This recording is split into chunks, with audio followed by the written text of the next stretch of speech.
पता नहीं वहां पे क्या हो रहा होगा। हमारी खानदान की औरतों ने तो कभी थाने की शक्ल तक नहीं देखी।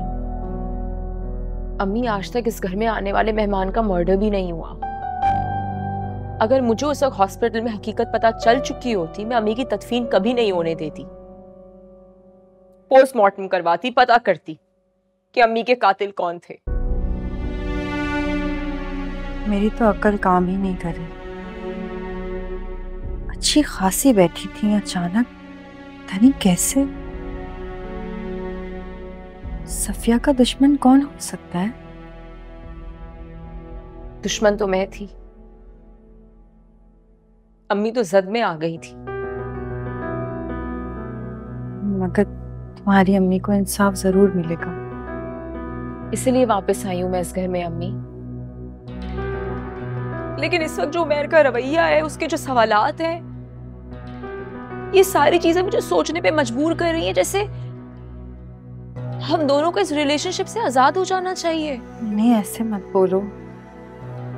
नहीं, इस बेचारे का तो सिर्फ इतना कसूर है कि वो इस घर का बेटा है। लेकिन देखना, वो तुम्हारी अम्मी के कातलों को ढूंढने के लिए तुम्हारी मदद जरूर करेगा। अम्मी, मुझे मदद नहीं चाहिए, मुझे सिर्फ उमैर का साथ चाहिए।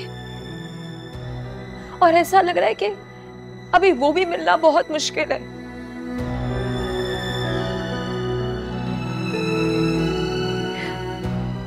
मगर मैं अपनी अम्मी के कातलों का पता लगवाऊंगी, चाहे उसके लिए मुझे किसी भी हद तक जाना पड़े।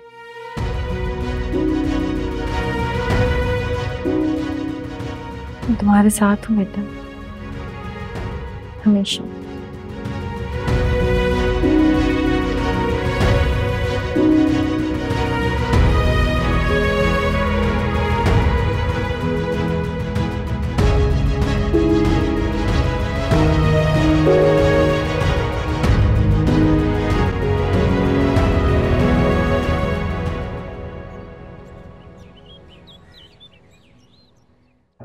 अच्छा, तो सर उस वक्त आप कहाँ पर थे जब आपके घर पे हादसा पेश आया? मैं तुम्हारे किसी भी सवाल का जवाब देना जरूरी नहीं समझता।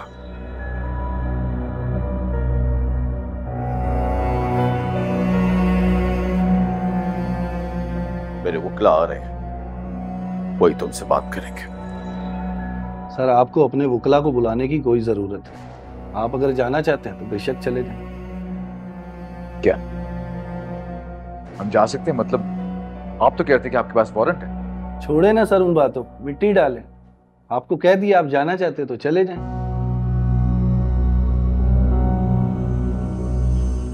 हाँ, अगर हमें जरूरत पड़ी तो हम ये इख्तियार रखते हैं कि आपको दोबारा थाने ला सकते।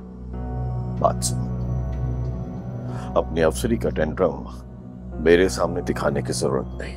अगर मैं चाहूं ना तो बहुत कुछ कर सकता हूं। पाई पाई के मोहताज हो जाओगे तुमने धोखे से मेरे घर की चादर और चारदीवारी को पामाल किया है। सर, ऐसा कुछ नहीं किया हमने। हम ये इख्तियार रखते हैं कि शक की बुनियाद पर हम किसी को भी थाने ला सकते हैं। और अगर आपको ज्यादा शौक हो रहा है तो वारंट अभी जारी हो जाएगा। बिल्कुल सही कहा। वारंट तो जारी होंगे, लेकिन इस बार हमारे नहीं, तुम्हारे। चलो बाहर।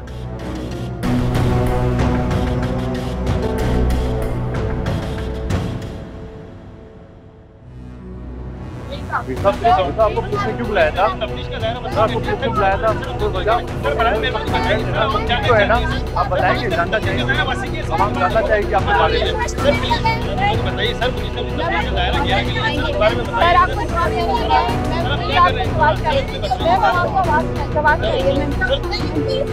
सर दरअसल कुछ बता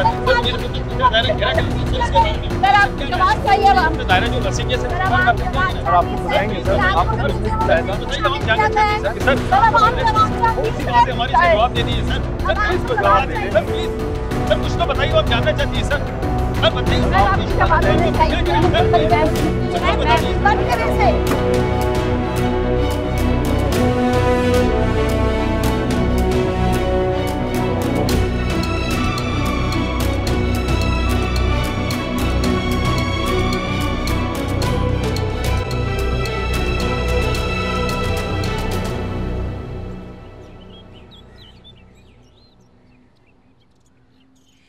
ये रखो वहां नीचे, उस तरफ। और जैसे समझाया है ना वैसे ही काम करना है तुमने। ये लो टिश्यू दो मुझे, ये रखो। और उफ अल्लाह, लो मुझे। एसी अभी तक ठीक नहीं हुआ? सबको कह कह के थक गई हूं मैं, अभी तक तो नहीं हुआ। इरफान को भी कहा था और आज मैंने साथ को भी रिमाइंडर दिया था सुबह। यही काम अगर भाई को जायरा ने कहा होता ना तो अब तक हो गया होता ठीक। हाँ, अली बस ये छोड़ दो, जाके वो वाले बर्तन सही करो। मुझे एक बात समझ में नहीं आती, कभी कभी तो तुम जायरा के साथ इतनी स्वीट हो जाती हो और कभी कभी इतनी मीन क्यों? अम्मी please, even she is not the same person anymore. उस बेचारी को वक्त ही कब मिला है कि वो कुछ कर सके? और फिर तुम्हें याद नहीं है उसकी अम्मी की भी डेथ हो गई थी? हाँ तो मुझे भी आंटी की डेथ का अफसोस है। अच्छा एनीवेज मैं आपको कुछ दिखाने आई थी, वो तो भूल ही गई। ये ड्रेस देखें कैसा है? प्यारा है बहुत। अच्छा है ना? हाँ। आपको पता है जायरा के पास भी बिल्कुल ऐसा ही ड्रेस है।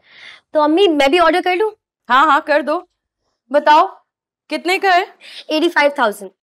85,000? नो वे। अम्मी अब आप मना नहीं कर सकती, आपने हाँ कह दिया है। सवाल ही पैदा नहीं होता। इतना एक्सपेंसिव ड्रेस, पागल हो गई हो, नहीं खरीद सकते। लेकिन क्यों? जब जायरा पहन सकती तो मैं क्यों नहीं पहन सकती हूँ? और आप खुद ही तो कहती हैं कि मुझ में और उसमें कोई फर्क नहीं है। नरमीन तुम ये जायरा के साथ कंपटीशन क्यों कर रही हो? बचपन की दोस्त है वो तुम्हारी, तुम्हें तो उसकी खुशी में खुश होना चाहिए ना। पागल कहीं की। अच्छा हुआ तुमने मुझे याद दिला दिया, मेरा फोन पता नहीं कहाँ है। तुम जरा जायरा को फोन मिला के दो, मैं बात करूं, उसकी खैरियत तो पूछूं ना। कोई जरूरत नहीं उसे फोन करने की अम्मी। वैसे भी उस पैलेस में उसके पास टाइम कहाँ होगा हमारा फोन उठाने के लिए। Narmeen this is too much. ये जेलसी कहाँ से आ गई है तुम्हारे अंदर? हाँ, कभी तुमने जायरा के बारे में सोचा? कितनी लोनली है वो, माँ बाप नहीं है उसके।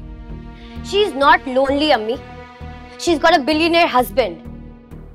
फिर वही फजूल बातें करवा लो, फोन मिला के दो उसका। खुद ही फोन कर ले उसे।